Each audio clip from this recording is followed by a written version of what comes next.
Good morning, everybody. Good morning. The lecture that we're going to listen today is related to the healing under the light of Spiritism, understanding Jesus' healings. I was thinking about it this morning, and it came to my mind how important it is, the Spiritist Doctrine, for this new era that we are entering. And for the purpose of the topic, healing under the light of Spiritism, of course, we need to understand that we all face illnesses, sickness. And cure is what all of us are looking for. But think about illness as, under the light of the Spiritist Doctrine, as a complete paradigm shift from what we used to know about illnesses. And it's a revolution in reality. By means of the Spiritist Doctrine, we understand that the law of cause and effect is active all the time. Thus, illnesses, sickness, everything that happens to us is always under a purpose. Until the Spiritist Doctrine, illnesses were bad things, right? Still, we think, do we pray for an ill? Do we pray to become sick? Except for you. No, not you. I'm kidding. The way you asked was, we pray for a new person. Yes, we pray for a new person. Yes, just to have a little relax. Okay, so yes, we have a new vision upon all diseases and illnesses by means of the Spiritist Doctrine. And this is a major paradigm shift. Major, huge. The Spiritist Doctrine tells us that nothing happens randomly, and therefore we need to search for the meaning of all things that happen to us. And then we understand that as immortal spirits that we are, we use the body as a tool for development. In this journey that we are into, from darkness to light, we need to acquire virtues, and we need to get rid of all impurities that we have. Those illnesses, they help us. As a premise for this lecture, it's always good to remind us that we have a spiritual body. We are spirits that have a spiritual body that temporarily inhabit a human body. And this is so fundamental for understanding the concept, the idea of healing. We are talking here about healing under the light of Spiritism. To heal is to be healthy again. But remember, to be healthy again, to be whole, to get rid of all illnesses.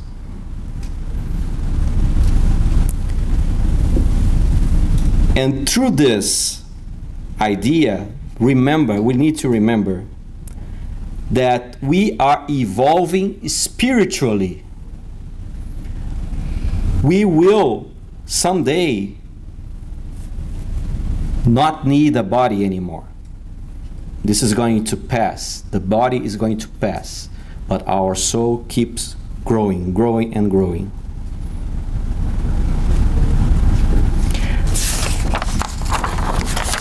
But why do we need to be healed? Why is it that illnesses happen? And how do we look at them through this eye of a good God helping us? Would you guys consider that a sickness, an ill, could help us to be more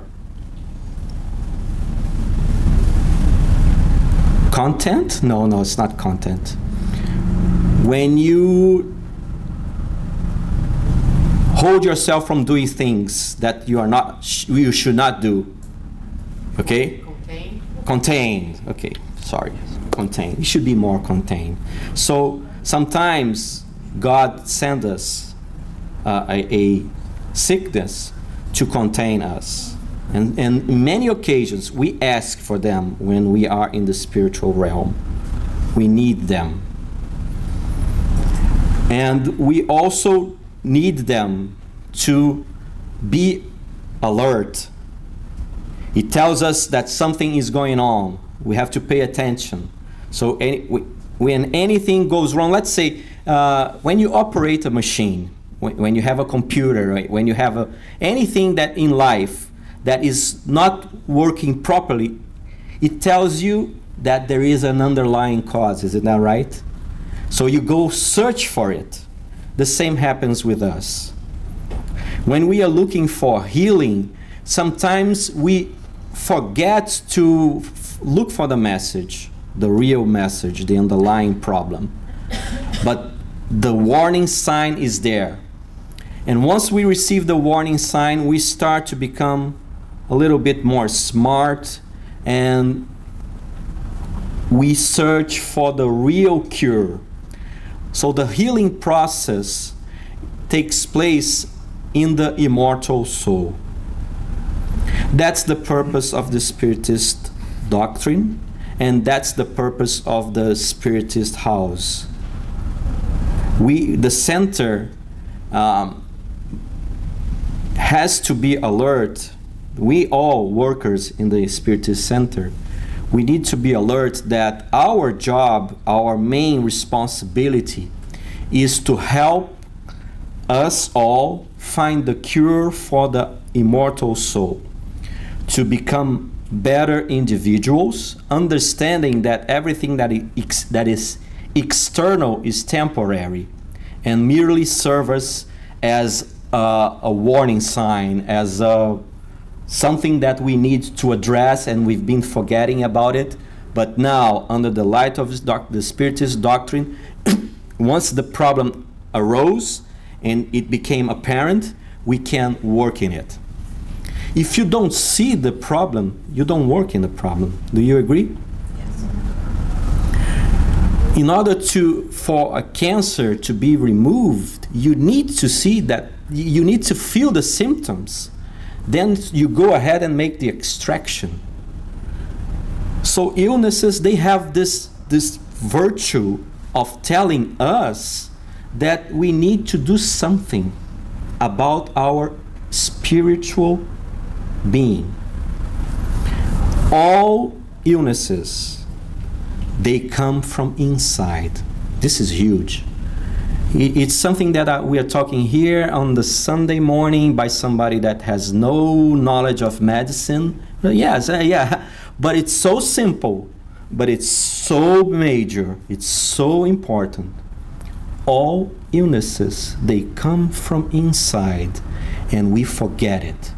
and we try to treat our outside thinking and supposing that we are being healing forever. That's not the case. This is something for everyone to ponder about it. The Spiritist doctrine and the Spiritist Center major responsibility is to tell us about what we need to do inside ourselves in order to be whole, in order to be capable of continuing our journey to God. And Jesus is our master in telling us how to do it. And then we think, why did Jesus cured, quote unquote, the bodies, not the soul directly? Why did he do that? The many passages on the gospel tells us about cures. Why did he do it? First of all, I'd say that it was critical for him to tell humanity that cure is possible. Why would you search something that you don't think is possible? You wouldn't. So, cure is possible. He was telling everyone, listen, you guys, you have problems, huh? Well, let me tell you, keep your hopes up. Everything is possible. And there is a case when the bleeding woman, for instance, do you remember the case of the bleeding woman, everybody? Jesus was in the crowd and somebody touched him. And then he said, some virtue went out of me. Who touched me? And then the disciples said, Jesus. A lot of people, hundreds and thousands of people around you, and you're asking who touched you? And he said, yes, a virtue went out of me. And then the lady that benefited from the cure, that was cured from her bleeding, told Jesus, I was the one who touched you. And then Jesus said, your faith cured you. Didn't he say that? And do we all understand why? The cures in the gospel, they had a pedagogical purpose. It was to tell us a lot of lessons, lots of lessons. This lesson in particular was about the power of our faith.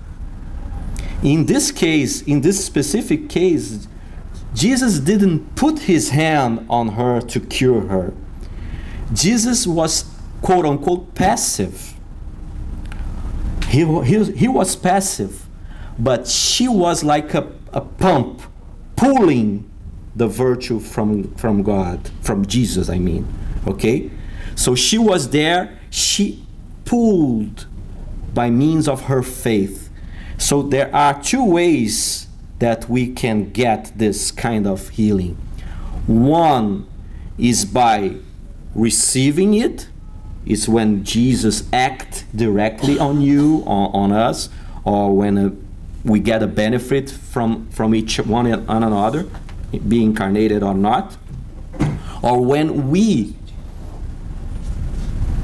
put a dynamic movement in our faith and we pull it towards us. That was one of the cases. And that brings me to the mechanic of the cure, the mechanic of the healing under this new science of the Spiritist doctrine. Do we all understand that we have a universal fluid that is in the base of everything in the world, the material world? Do we understand that? This universal fluid is constitutes our bodies, and also it constitutes our perispirit. Do everybody understand what I'm saying here? So it's the same element that constitutes both the physical body and the spiritual body, which is a perispirit. Okay? We are the spirit that has a perispirit, which means our spiritual body. So far, so good? Okay. This fluid, which is the same, it flows from our spiritual body to our human body. It flows, okay? And when we have an ailing cell on our physical body, it can be replaced by a healthy cell by means of this pure fluid that flows from our perispirit to our body. Does it make sense? Does it have a logic for all of you guys? So Jesus, let's say, as a physician, he could do it instantly. But that doesn't mean that the cure was there forever. Jesus could cure bodies. Some mediums that has this capacity could cure bodies. People can get healed, but not definitely. For a healing to be definite, the cause has to be solved inside of us. So that's why when he healed, for instance, the guy in the pool that he was trying to get to walk again, and he said, "Go and do not sin anymore." Why? Because you can get better, but if you don't work on the rooting cause, so the problem will remain. You're going to have the sickness again, the illness again. So that's why we need to work inside of us.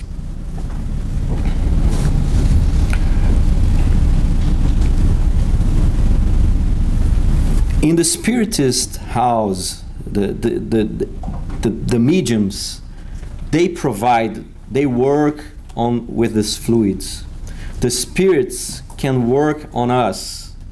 So 3 ways of getting a heal by means of this fluidic movement. 1, the spirit provides the fluid directly to us. It's the spiritual fluid. 2nd, the medium provides the magnetizer. It's a human fluid that goes to the person that needs the heal.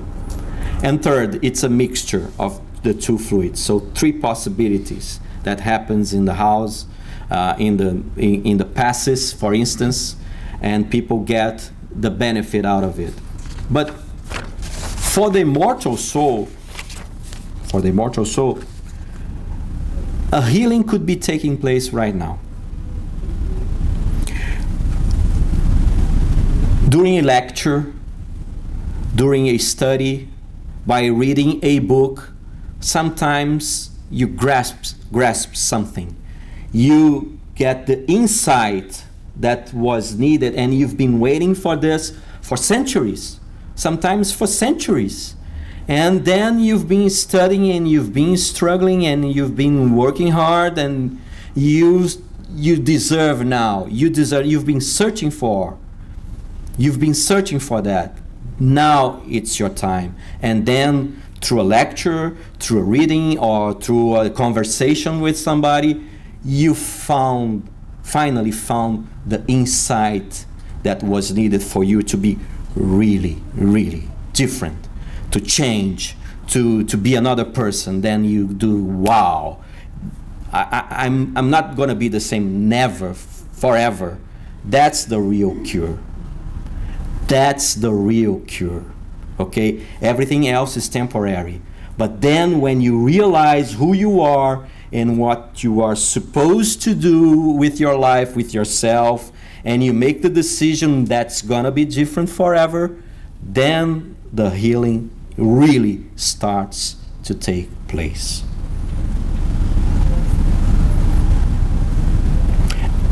That's why it is so important for us to be here, to study, to understand that there is a higher power under which we move. To trust God, to understand that there is a purpose for everything. But in another sense, and I remember a book that I read, Sex and Destiny. To everybody, if you have a chance to read this book, Sex and Destiny, it is very, very, very good. And in this book, a problem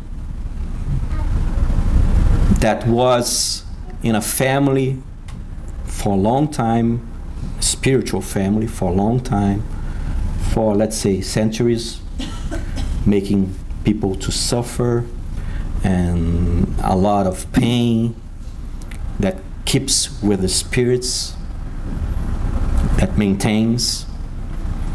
And you see the wisdom of God. I'm not going to be specific, okay? So if you want to read the book, read the book. And then you see an illness, major, dramatic, a lot of suffering. And then we see that happening to a group of people, to a family, a lot of tears, a lot of suffering. And apparently for an eye that is not prepared, you'd say, wow, that's so bad, that's so unfair, wow, that's so sad. But if you keep reading the book, Sex and Destiny, and then you're going to start to see the works of God transforming everything and solving a major problem, familiar problem, that was there for many, many, many years, making many, many people suffering. And the heal happens because of the illness. Do you get it? So, yes, God uses illnesses to cure our spiritual beings. Isn't that beautiful? So, the Spiritist Center has to be alert about it. In many cases, people come naively to the house hoping to get the cure of the body. But once the person becomes more mature about the real purpose of being here, then the real cure starts to happen. Okay? We need to understand the message. The message is everything. And for the healer viewpoint, for the one that is trying to help, what should he think about it, about this process? If you are on the other side and you see somebody suffering and you have the capability of doing something to mitigate the problem, what should you do? Should you think, oh, this sickness is good for him, let's keep him sick, let's make it a little bit worse? Should that be the case? No. Always, the viewpoint for the healer is to do the best, is to try to help. and let God decide whether it is time for the cure to happen or not. So always, let's say, if we are doing the passes, we are always doing our best. We are always trying to provide the purest energy towards the person that needs to receive the passes, and pray for God to do the best for the individual receiving the passes. Okay? But once again, never forget that healing could be happening here, right now, right here and right now. Everybody deserves it, and everybody will get it someday, because we are spirits that are destined to become pure. So everything is temporary. This is also very important, to understand that everything is temporary. Therefore, you can, by trusting God, and you can have resignation and wait for the cure, because it's gonna come. And if we maintain our calm, if we are calm, and if we take it easy, we are helping the process. We are helping the process. It doesn't mean that we're going to let everything happen, without doing anything. That's not the case. We are going to do something about it, of course. But when we accept it as a teaching, then the process is faster. Do you understand? Okay. It's a cleansing process. We are diamonds, and we need to be lapidated to become whole. Another reason for Jesus to cure people was the fact that he was good. He was good. He could do it. So when you are good and you can do something for people, you always do. So humanity needed to pay attention to Jesus. He initially cured some bodies in order for people to look for him, and then he had the chance to cure the soul. Did you understand? It is very important. He was there. We were there as well.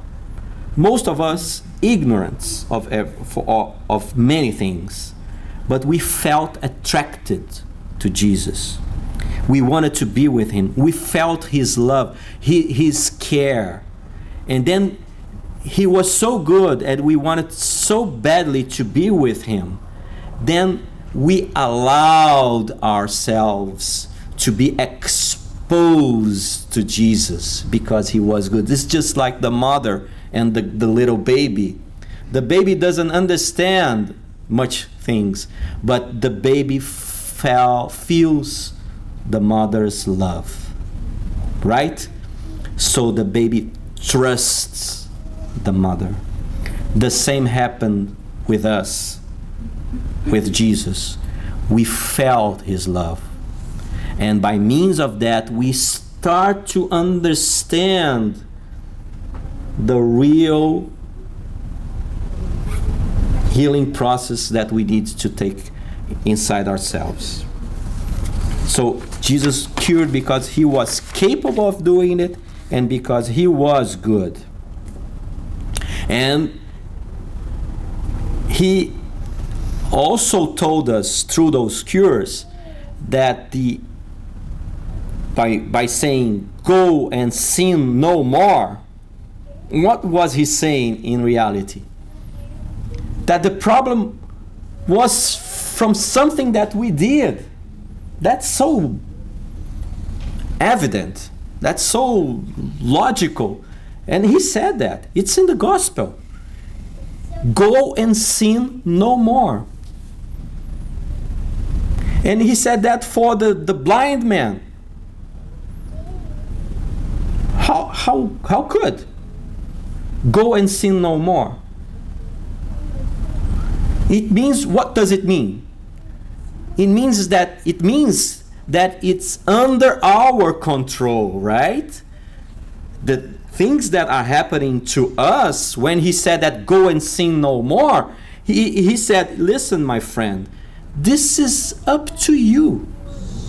To be ill, to be sick, it depends on your actions, on your behavior. It depends on your decisions. Isn't that right? That's so obvious, but it's there. It's a major message for everyone. That we have the power not only to overcome, but to avoid. To overcome all illnesses, but to avoid to become sick again. Okay?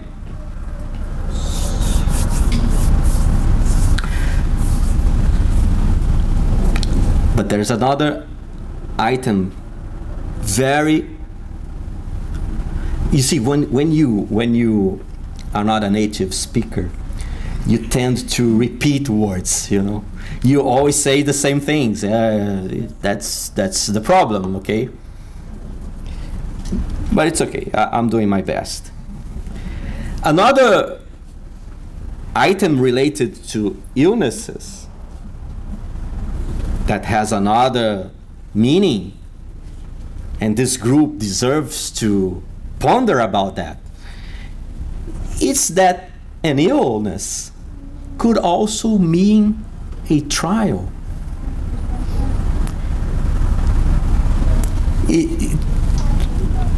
An illness could also mean a trial. You're being tested. You've asked for a test. You need to know if you are prepared.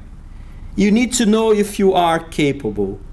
You need to know if you can go to another level, if you can get more responsibility, if you can get another knowledge, and if you can, you know, do more and be more.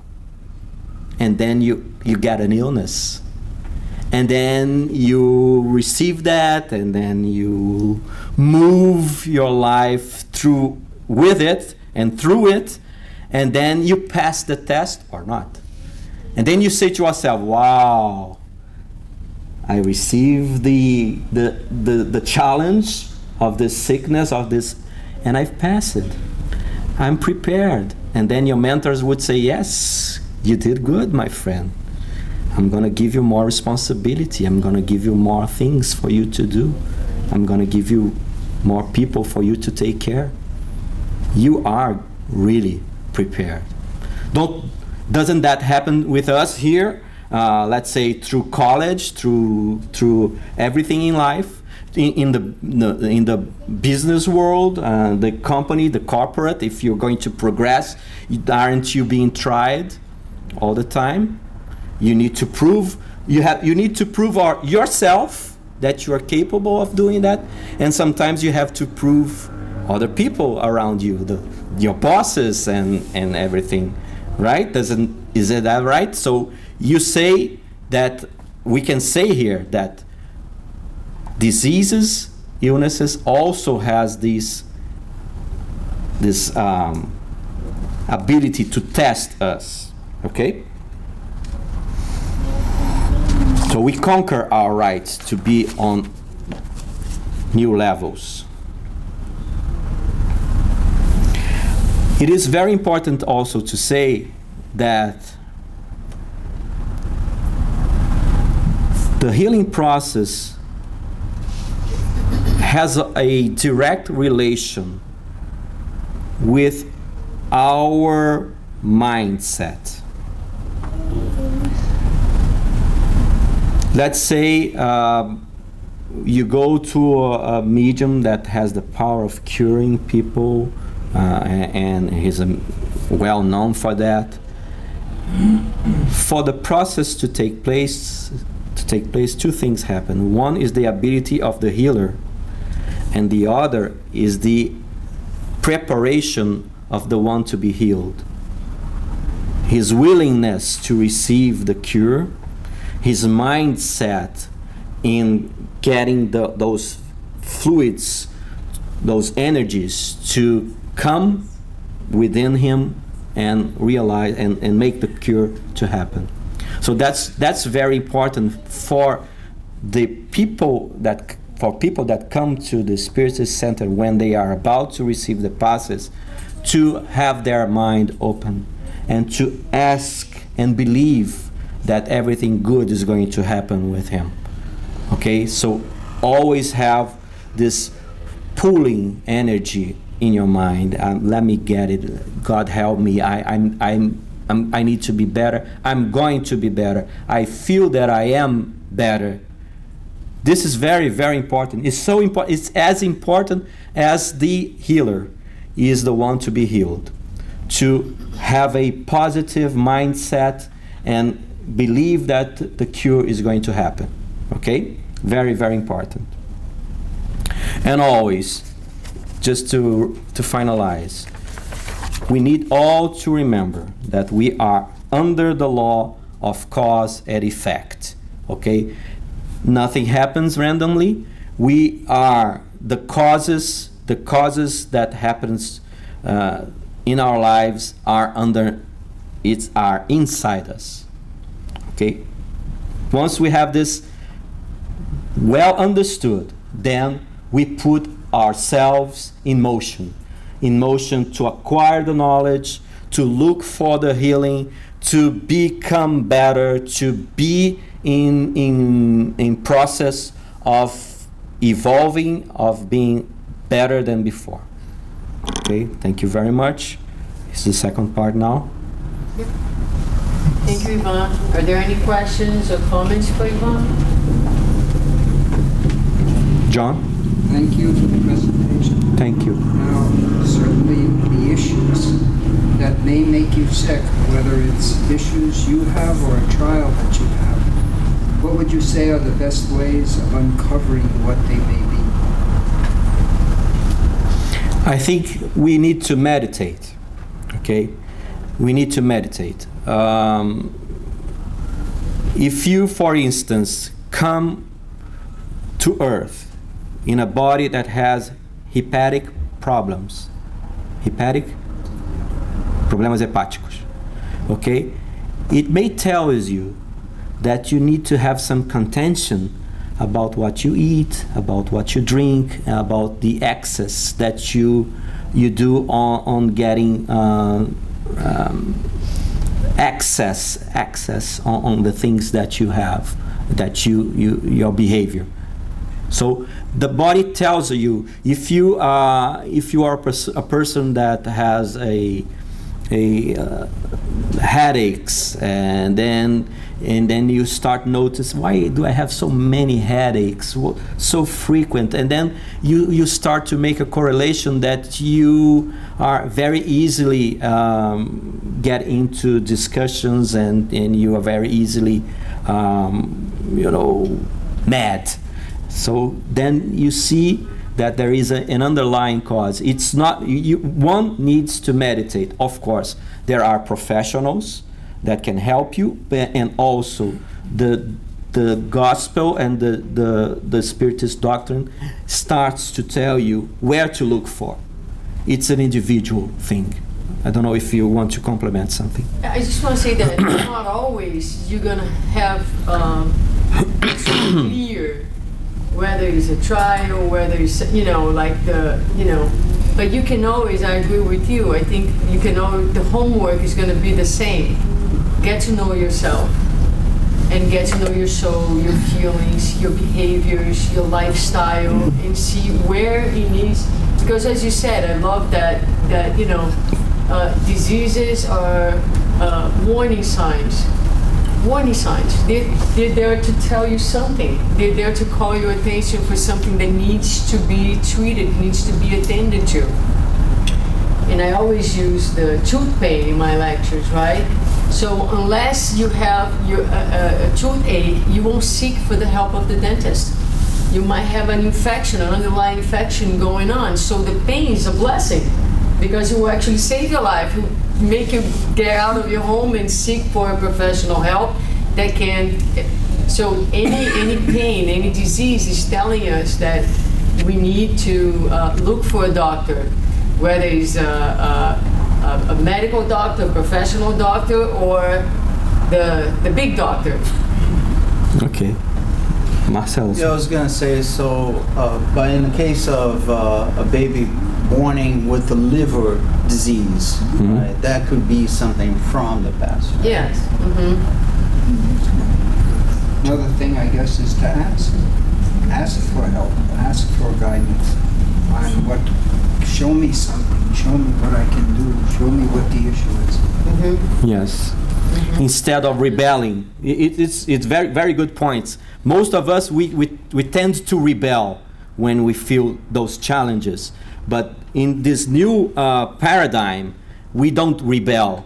We look for solutions. We understand that we are responsible, and then we seek for help. She needs to depend. I thank you for the talk. I really, really liked it. I liked how you explained several things. And another, I think it's important for us to keep in mind that our goal is not necessarily always healing in this lifetime of the physical body. It's not always going to happen. We can't have always the expectation. There's a lot of factors. You know, you mentioned the merit, what our true intentions are when we seek a healer, for example. But you talked in one moment about when you are really looking for something, that a moment will come where you, like, whether it's something you read or a lecture you attend, and it's like a light goes on inside, and that's when the true healing begins. And so right. It's not the true healing is not of the body, even though at that moment I might do things that improve my physical situation, you know. The true healing is of the spirit, and so that might affect something later on and improve my situation, whether when this lifetime comes to an end or down the road. So I thought that was a gem, you know, that you brought up. Thank you. Yeah, it was, I agree with you. Very good. She wants to say. That is so true. And then what happens is a lot of times people will ask, they will pray for healing of the physical body, and the healing never comes, and they say, God did not hear my prayers.